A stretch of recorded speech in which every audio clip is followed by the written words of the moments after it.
ముందుగా చేతి వేళ్ళని అట్లా చాపేస్తాం. 1 బొటన వేలు ముడుస్తాం. 2 4 వేళ్ళని ముడుస్తాం గుప్పుడులాగా. 3 4 వేళ్ళని అట్లా మళ్ళా పై భాగంలో ఫోల్డ్ చేస్తాం. 4 చేతి వేళ్ళని అట్లా ముందుకు చాపేస్తాం అన్ని వేళ్ళని. 5 ఇందాటి వల్లే 5 వేళ్ళు చాపేస్తాం. 1 2 3 4 5 1 2 3 4 5 అట్లా స్పీడ్గా కూడా చేయాలి. అంటే కాన్సన్ట్రేషన్ అట్లా పెడితే కానీ తప్పు లేకుండా దాని తర్వాత కూడా చేయలేమన్నమాట.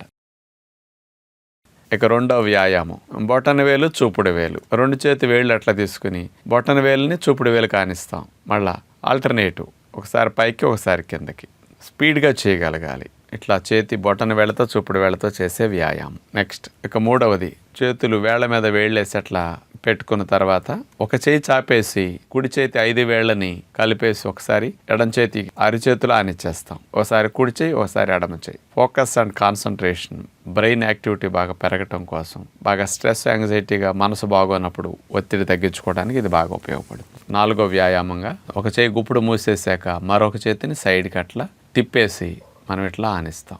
ఆల్టర్నేటివ్గా ఒకసారి కుడి చేయి ఒకసారి ఎడమ చేయి. చేతికి మంచి వ్యాయామం, బ్రెయిన్కి మంచి వ్యాయామం. స్పీడ్ చేస్తున్నా తప్పు రాకుండా అట్లాగే చేయగలగాలి. ఇలా ఈ 4 వ్యాయామాలు ఏకాగ్రత పెరగటానికి, పిల్లల్లో మెమరీ బూస్ట్ అవ్వటానికి కూడా చాలా మంచిది.